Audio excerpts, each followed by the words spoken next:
Traditional images of the American Revolutionary War seem to depict Anglo-American men and European male soldiers in the conflict. Modern American Revolutionary War historians have uncovered the contributions of Native American and African American men in the Revolution. Many historical accounts depict white women and women of color as homemakers, savages, and slaves. Women played a greater role in the American Revolutionary War than traditionally believed.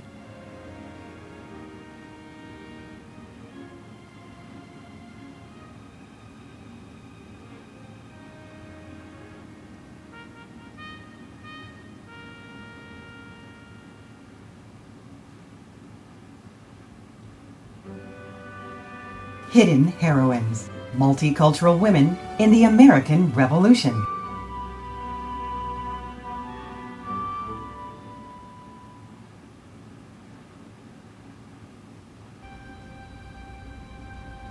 American Indian women, African American women, and Anglo-American women of the Revolutionary era have several things in common.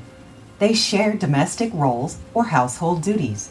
These duties include food preparation, child rearing, and housekeeping. The outbreak of the war changed the way women met family expectations.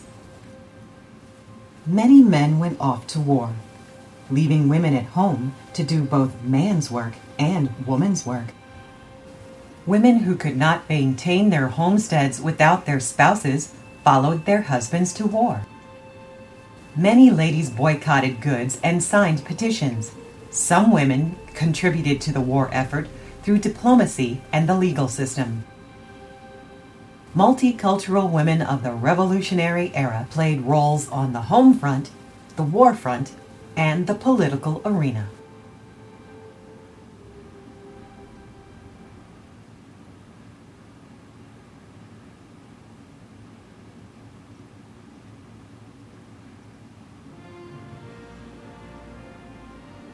Lady Patriots supported the movement to break ties with England.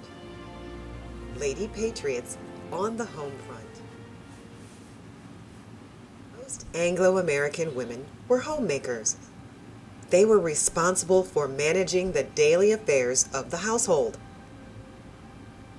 Until the king issued the Intolerable Acts, purchasing food, tea, clothing, and other goods from England was a common practice.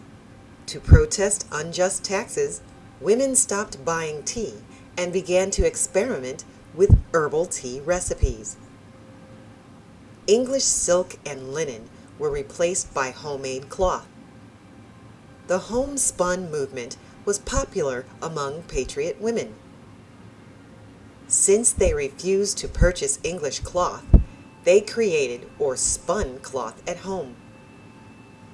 Even though Native American women customarily worked as farmers, during the war, some Indian women spun thread and wove cloth.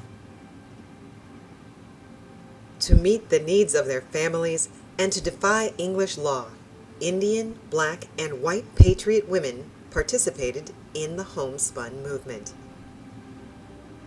With their husbands away fighting the war, wealthy and middle-class white women ran family farms and defended their homes.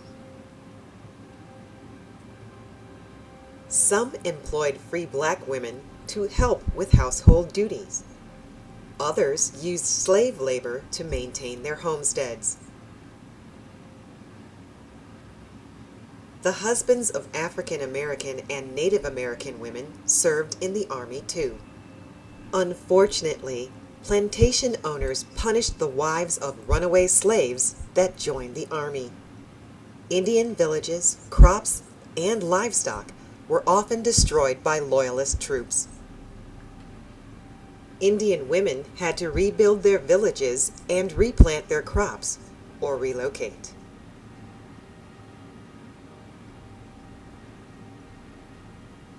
If family-owned businesses were to continue to operate during the war, women had to run them. Business women like Betsy Ross earned money for their services. Betsy was a widow, and she had to provide for herself. She ran an upholstery shop. According to the Betsy Ross House website, Betsy repaired Patriot uniforms and sewed blankets, tents, and flags for the Army.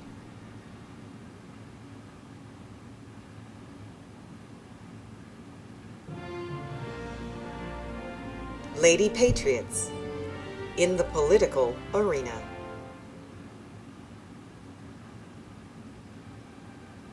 Politics and law were dominated by men, but women used the legal system and the government to address their concerns.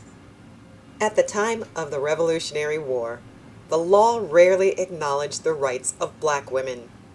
Refusing to believe they had no rights, some African American women used the court system to obtain their freedom. Born in slavery, Mum Bet served the Ashley family. When she heard the Massachusetts Bill of Rights stated that all men were created equal, she sued for her freedom and won.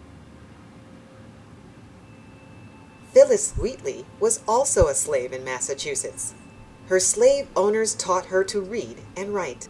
Phyllis wrote poetry and became the first published black female writer in America. When King George III repealed the Stamp Act, Phyllis wrote him a letter praising his decision.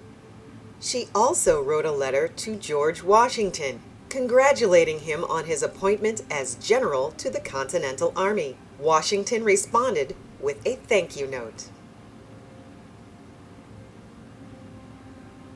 Abigail Adams, the wife of politician John Quincy Adams, served as his advisor. When King George issued the Intolerable Acts, she recommended that America leave Britain. She also wrote letters to her husband expressing her concerns about equal rights for women. Her friend, Mercy Otis Warren, also enjoyed writing. During the Revolutionary War, Mercy wrote political plays and essays.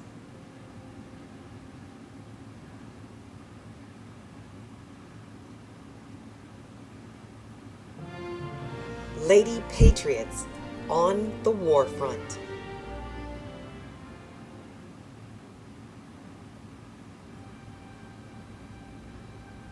For some women, the war front and the political arena were one in the same. Native American women held a place of great honor within the Indian community. During the time of the Revolutionary War, American Indian women were leaders in their tribes, and they worked as intermediaries or peacemakers between the Native American and the Anglo-American communities. When Nancy's husband died in battle with Creek Indians, she took his place on the battlefield and in leadership. Nancy Ward was a member of the Cherokee Nation. She wanted her people to live on their ancestral land. To do so, the Cherokee needed to work with white settlers. Nancy negotiated a peace treaty with whites called the Treaty of Hopewell. In 1776, Lydia Bean was captured by Cherokee Indians. Lydia was tied to a stake. Before the fire burned her, Nancy doused the flames and cut her free. To thank Nancy for saving her life, Lydia taught Nancy and other Cherokee women how to weave. Women who could not stay at home and maintain family property followed their husbands to war. These women were called camp followers. Camp followers cooked meals, washed and repaired clothes, and nursed sick and injured soldiers. African American, Native American, and Anglo-American women served as camp followers. Occasionally, Washington's wife, Martha, paid visits to the camp. Her visits encouraged the soldiers to continue fighting. Some Patriot women served as soldiers and spies. Mammy Kate's master, Stephen Hurd, had been captured by Tory troops. Stephen was a small man, perhaps no more than 5 feet tall. Mammy Kate was at least 6 feet tall and very strong. Hurd was in prison awaiting execution. Mammy Kate pretended to be an escaped slave and requested to serve the king's army as a camp follower laundress. Carrying a laundry basket, she snuck into prison and put her master in the laundry basket. Stephen Hurd and Mammy Kate escaped the Loyalist camp. As a reward for rescuing him, Hurd freed Mammy Kate and her husband, Daddy Jack. A few women disguised themselves as men and joined the Continental Army.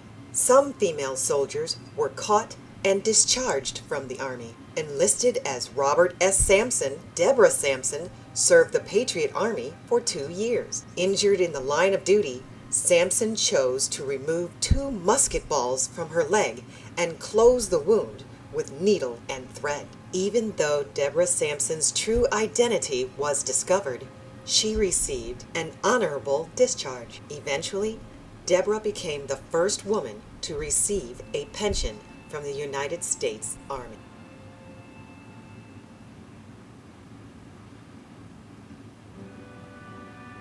The Revolutionary War changed America forever. As family and community members chose to remain loyalist or to become patriots, Anglo, Black, and Indian women experienced the destruction of their homes and their towns. Most white women supported their husbands in the war effort.